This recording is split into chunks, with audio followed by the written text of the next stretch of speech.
Hey friends, it's been a long time since I've come on here. I've just been working on my devotional book, and honestly, I've kind of gotten into my introverted little mode. But I love you guys, and I wanted to share just a couple of verses with you today because we all need our daily bread. If you're a follower of Jesus Christ, if you've accepted Him, we're encouraged to now that we've received him, we're supposed to also walk in him. That's how our faith becomes effective.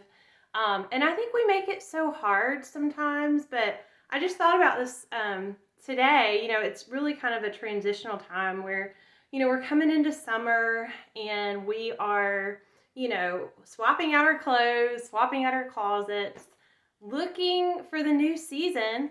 So, I thought I would do something to kind of like illustrate, an example here. Well, okay. So what if I told you I was going to go outside? I don't know. It's like 80 something today.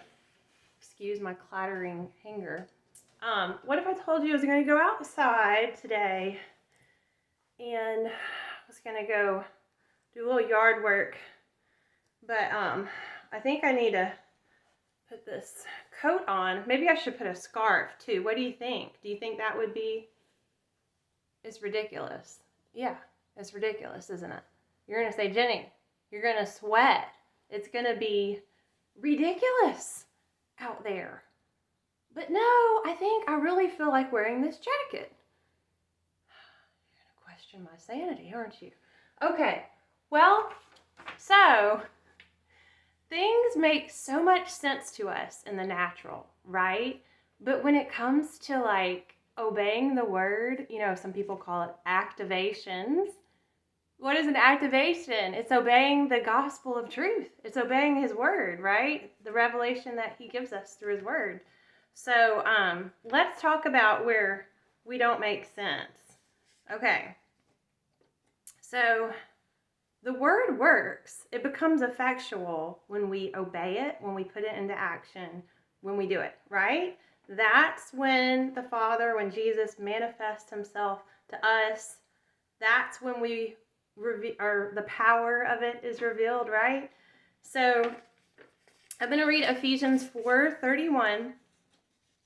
Ephesians 4:31, it says, get rid of all bitterness, rage, anger, harsh words, and slander, as well as all types of evil behavior. Okay? I like the Ephesians 4:31, the AMP. It says, let all bitterness and wrath and anger and clamor. Oh, goodness. I love that word. Thinking of what I'm having like a visions of sugar plums. Arose such a clamor, or is it a clatter? Anyway, sorry. Clamor. Love that word. Okay. Which is perpetual animosity, resentment, strife, fault-finding, and slander be put away from you, along with every kind of malice, all spitefulness, verbal abuse, and malevolence. Okay, so in other words, I think when you're a follower of Christ, he's pretty much saying, take off, get rid of the bitterness. Bye-bye. Okay, so makes sense in the natural. Wouldn't wear that in the natural. When you're a follower of Christ, for your spirit to be at peace, he tells you, get rid of it. Get rid of it. That doesn't mean don't pour out your heart before God in your quiet times. David did that in the Psalms, right? But it says get rid of the bitterness, right? Okay, so now that we've gotten rid of that old wardrobe, what do we do? Okay.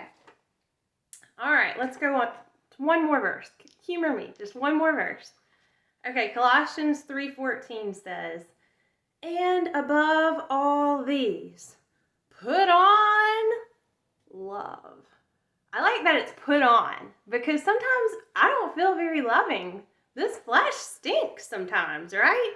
Sometimes you're called to love people that you are not so lovely, right?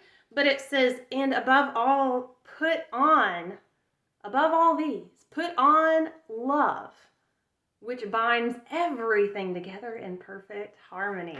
So you want the perfect outfit for the summer. You got to put on, how does this look on me?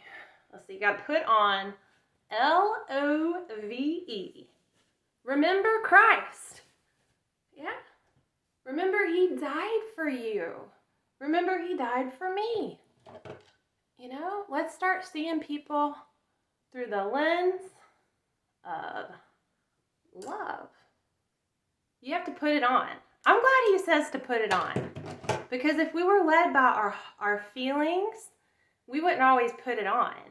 But the Word of God, when we activate it, when we put it into practice, that's when it becomes effective. That's when we're going to see the change. That's when people are going to see the light of Christ in us. So those are the 2 verses I have for you today. Hope you're having a great one. See you soon.